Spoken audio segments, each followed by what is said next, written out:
శుభోదయం మిత్రుడారా. పద్య కవిత్వము రచన ఇప్పకుంట సూర్యనారాయణమూర్తి. శీర్షిక జనహితము.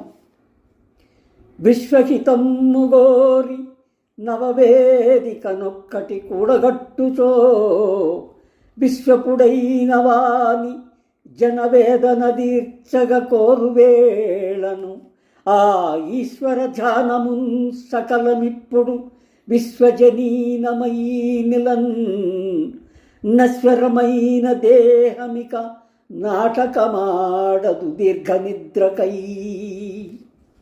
మిత్రులారా, ఈ పద్యభావము విశ్వహితము.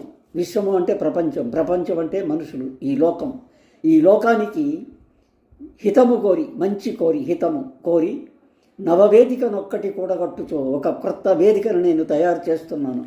అది ఎలా ఉంటుంది? విశ్వపుడైన వాని జనవేదన తీర్చగ కోరువేళ. విశ్వపుడు అంటే సకల రక్షకుడు. ఈ సకల రక్షకుడైన వాడు మహాశివుడు. మహాశివుణ్ణి నేను జనవేదన తీర్చక, ఈ ప్రపంచంలో ఉన్న మనుషుల బాధలు తీర్చమని చెప్పి కోరడానికి ఈ ఈశ్వర ఆరాధన చేస్తున్నా. ఈశ్వర ధ్యానమున్ సకలమిప్పుడు విశ్వజనీనమై నిలన్. ఇప్పుడు నేను చేస్తున్నటువంటి ఈశ్వర ధ్యానం అనేది ప్రపంచంలోని ప్రతి ఒక్కరికి ఉపయోగపడుతూ విశ్వజనీనమై, జనహితమై, ప్రపంచములోని జనులకు హితమైనది కా ఉండి ఈ విధంగా ఉన్నప్పుడు నశ్వరమైన దేహమిక. నశ్వరం అంటే నశించేది. ఈ దేహం ఇవాళ ఉంటుంది, రేపు పోతుంది. ఈ నశ్వరమైన దేహమిక, ఈ దేహం కోసం ఇన్నాళ్ళు మనం ఈ లంపటంలో పడి మాయలు, మోసాలు ఎన్నెన్నో చూస్తూ, చవిచూస్తూ, బాధపడుతూ ఇన్ని బాధలు అనుభవిస్తున్నప్పుడు వీటన్నిటికీ కూడా ఒక నాటకం ఆడాల్సి ఉంది. ఈ నాటకాన్ని మనం ఇంతటితో ముగించాం.